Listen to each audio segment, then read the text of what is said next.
my goodness. I am Day9 from Day9.TV. Oh, I'm Husky from Husky StarCraft on YouTube, also from Oregon, so hell yeah. But regardless, this game is going to be awesome as game number 1, I would say, was very decisively in Marine King's favor.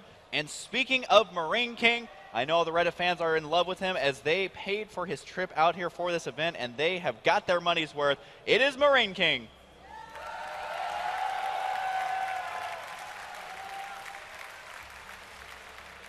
And up in the Northlands, oh, Marine King giving a capital glug, glug, glug, glug, glug, glug, glug.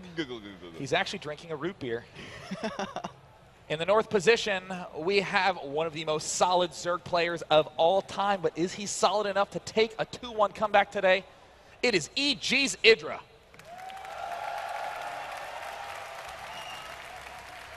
Oh, he is sad that EGIdra did not respond there, as EGIdra, he is in game mode, man. He is not Huck, where Huck would have like written a poem for him, drawn him some hearts, probably even painted him a picture inside of his booth before beginning the game here. But EGIdra, the stone cold killer right now, does not even respond to the sad face.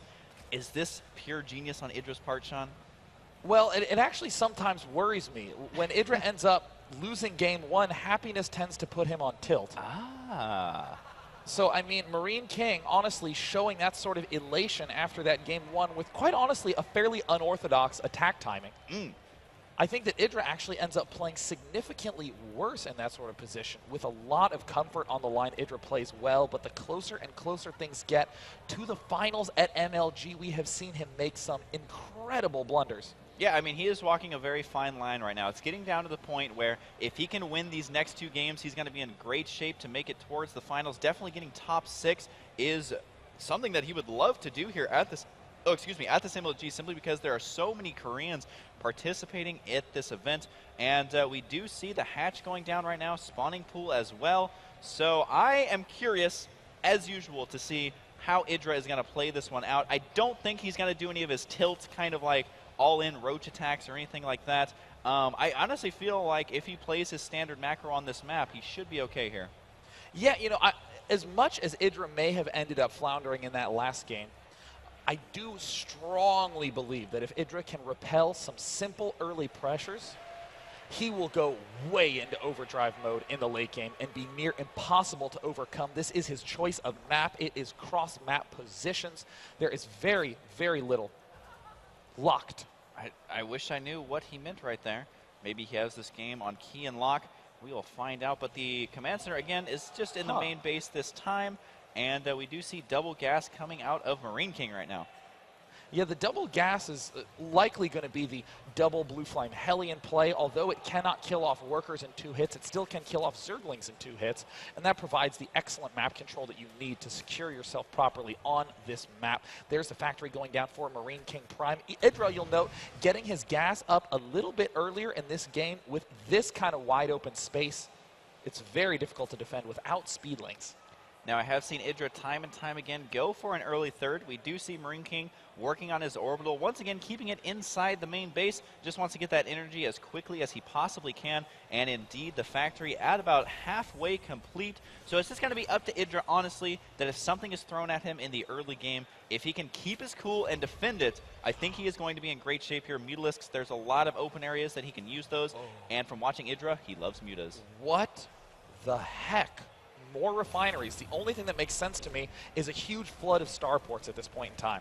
Getting this much gas, I mean, this is going to have to be a really wacky style by Marine King, because you'll note that Hellions don't require a lot of gas.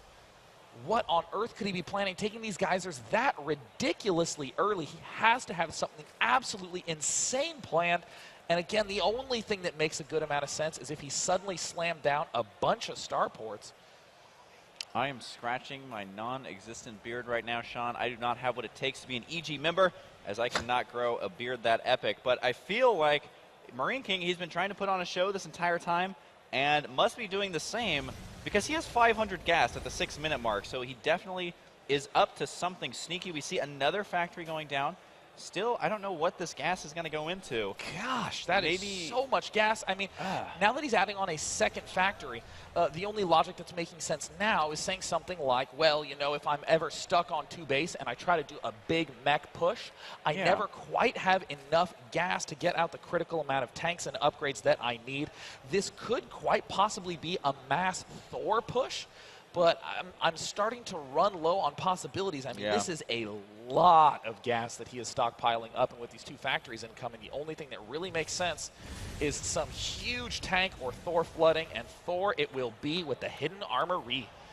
Yeah, now MarineKingPrime needs to be very careful here, because a player like EGIdra, I mean, he is one of the best foreigners out there. So if you go a build that's not necessarily standard or extremely good, EGIdra will take advantage of it. So he just needs to make sure that he plays this out correctly. It does look like the Zerglings getting us around to 1 Hellion, trying to chase down the remaining. He does get 2, and it looks like these Hellions are indeed going to get taken out here. So EGIdra at least getting a small victory here.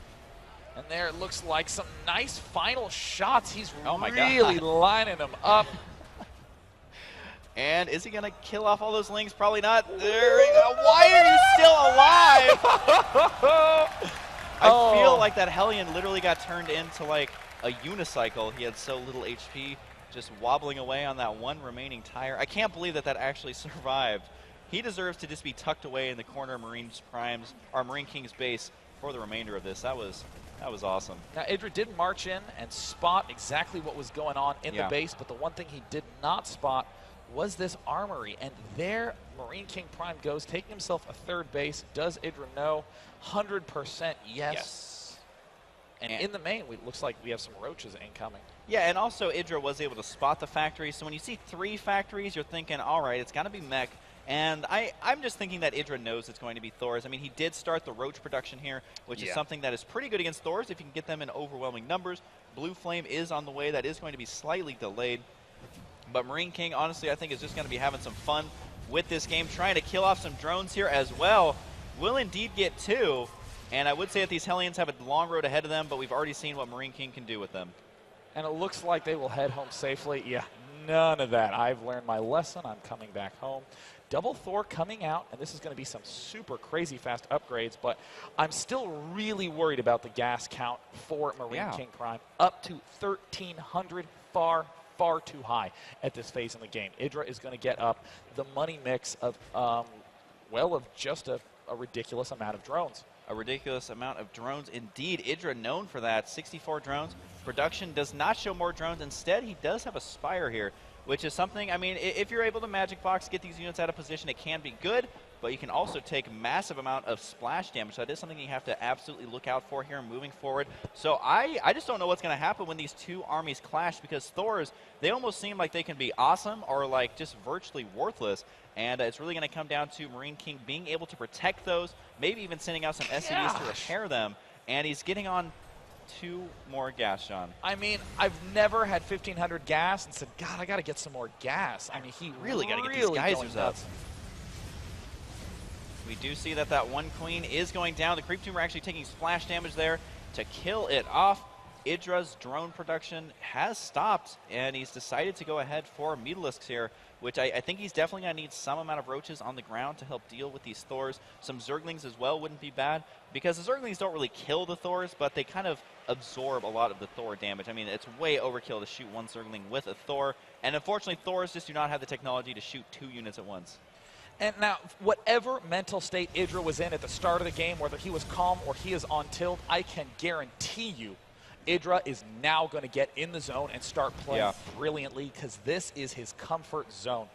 This is exactly where he has been trying to be all game long, and now we see these factories are suddenly a big vulnerability. He's got to be a little bit careful. Upgrades are coming out quite quickly for MarineKingPrime. He's building another command center. This may very well get turned into a planetary fortress. But Marine King, interestingly, staying fairly heavy on Thors. He's fairly low on tanks. Pretty smart if you look at the mixture that EGIdra's getting. Almost no roaches at all. Yeah, that's exactly what I was trying to conclude as to why he's doing that. I mean, he has 4 roaches here now, but you do mention that he is very comfortable at these stages of the game. I kind of feel like EGIdra, like, For us, it's a 10-second countdown timer till the game starts. For him, it's about a 15-minute timer, and then that's when the game starts, and he feels very comfortable because of the macro that he loves to do. So I'm very curious if he's going to be able to get out enough roaches in time. He does have 13 on the way. His upgrades aren't looking too bad either, as he does have a lot of Overlord upgrades on the way actually right now. Very smart decision by EGIdra. Brilliantly getting all those mass air upgrades for his Overlord, so that way he can end up doing counter drops and against the slow, clunky Thor tank mix. I mean, even trying to run back up this entrance, MarineKingPrime is going to have a really hard time. We do see the second armory is done right now. Oh, this could be some bad news if EGIdra takes this out, but no. EGIdra is repelled in the main, and this is getting really scary. This, I think, is one of the best decisions we've seen all game long, taking this right hatch. How do you destroy both the left and the right hatch at the same time? You cannot, unless you do some crazy Thor drops or something, but I don't think we're going to see that. Now, we do see both players maxed out. Marine King has quite the unit composition. I feel like going mass Thor is one of the quickest ways to get maxed out in StarCraft 2, so don't be misled on this army. These mutas need to be very, very careful here. Looks like the Hellions kind of darting out a little bit ahead of the Thors here, and if EGIdra cleans this up, it is going to be so difficult for Marine King to recover. And there's the counter play by EGIdra. Great play. Rushing right up. Going to be able to do massive damage to all the SCVs. And with these roaches streaming in, Marine King is going to have to at least pull back something, rearrange these units. He needs to be in an amazing position, and it looks like he is just going for the push, ripping apart absolutely everything. EGIdra keeps pulling back and pulling back. Hellions, oh no, completely isolated. Oh, Marine King losing enormous amounts of units. He needs to siege up instantly. Meanwhile, back in the main base, EGIdra has ripped apart a huge number of those SCVs. And that was actually poor control on both players' end, as Marine King brought SCVs off to a battle he was already winning, thus losing more than he should have. But Marine King is going to be moving up here right now. And can EGIdra break this with what he's got? He's got one random baneling, a lot of roaches in here. His upgrades are at 1-1, while Marine King does have the 2-2, but there's 13 roaches on the way, 3 Mutas as well. And it does look like EGIdra will clean this up with his first wave, if not his second wave. For sure will be able to take this out. The tanks at the back, though, doing some serious damage. EGIdra ends up losing all these roaches amazingly, but there are just too many Mutalisks on the field right now, and EGIdra has deflected that attack. EGIdra swinging back into this game. He was feeling very confident moving forward, and Marine King's army was looking tough. But, I mean, this is the situation I was talking about, Sean. Marine King at 110 supply, EGIdra already re-maxed out. And that is exactly what EGIdra loves doing, is just getting to that macro mode, while no matter how many factories you have, it is so hard to max back out. And there it looks like an attempted counterattack. Fortunately, Marine King had some units there, but I mean, I cannot see this going any other direction than strongly into EGIdra's favor. Once this Doom drop headed down to Marine King's base, and he has a lot of stuff in here. Roaches, Zerglings mixed. No, mostly just roaches at this point, which is exactly what he needs. He's got to drop on top of the production facilities. Oh, no! Are the Thors going to be in position to defend? Not quite yet, but you got to remember that EGIdra has 3,000 resources in the bank, so even if he loses this attack force, it is not over yet for him. Right now, these units are stuck on the ramp, which is actually working towards Marine King's favor, but EGIdra not able to end the game just yet. Oh, but EGIdra really needs to take out these factories. He gets one factory, two factory. That is going to completely stunt the production capacity of MarineKingPrime. And over on the right side, Roaches streaming in, hitting from all sides. The main has been successfully defended, and losing that last final Thor. And in the workers killed count, I am almost scared to bring this up. That is pretty damn good by EGIdra. Now, Sean, I feel like Marine King should just transition into Marines and win. That is honestly one of his strongest transitions, the Marine into win build. Now we do see the expansion on the right side finally getting underway as far as those drones are concerned, but so many mutas inside the main base of Marine King, losing his very few remaining SCVs. Actually, he has managed to keep 57 of them alive, but they're just not mining at that many locations. Only the 2. EGIdra has 2,000 income to about the 1,600 of Marine King. But I mean, honestly, Marine King is running out of mineral patches here. Yeah, I mean, Marine King did manage to get his 3rd up, but it's so hard when you're against the 1, 2, 3, 4, 5, 6 base Zerg, who is constantly counterattacking, constantly maxed, getting that hive. Here comes another big swell of Zerglings, hold positioning directly in the worker line at the back of the base. Oh, man. Marine King pulled every which way. Yeah, Muta's in the main right now as well, killing off the remaining factories here. So the production is going to be non-existent. This will most likely force Marine King just have to leave his base, even getting a couple of splash shots off here by these Thors. The 2 Thors are going to go down as well. Marine King's chances of winning this, I think, have gone out the window. And Marine King doing a non-marine focused strategy. Did not end up working so well. And oh, the SCV is taking so much damage. But I mean, EGIdra does not even mind really losing all of these Mutalisks. Yeah. That might seem like a win, but all the food is just getting more and more freed up for EGIdra to continue to mass up these roaches, to do a hive tech play. Greater Spire incoming. Well, you know what? Marine King's going to move out with what he's got. So if EGIdra made too many drones, he might have a hard time holding this off. But EGIdra did not, as he does have 31 drones, 15 Mutalisks on the way. Here comes the potentially final battle right now. EGIdra marching in with a Doom army of just pure roach. The Muta's not really doing all that much, but can EGIdra break this right here? It looks like he'll be able to. And it looks like trying to target fire down these Thors one at a time. 19 more roaches in production. Marine King doing his best to eliminate these roaches, doing micro with that Thor. Manages to crack that 3-3 versus 1-2 is pretty good. But we do have 37 more roaches in production. EGIdra once again nearing max out.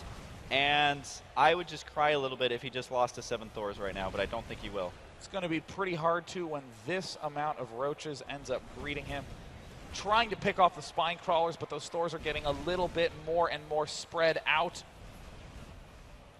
I mean, even if these Thors do end up reinforcing, Marine King is up against the wall. His expansion is completely gone. Another great counterattack by EGIdra. Oh, he's actually going to get the sandwich attack over here from 3 different directions. Able to completely have a Thor sandwich for dinner. And that is going to be it for Marine King. He simply cannot recover. Over 100 supply behind.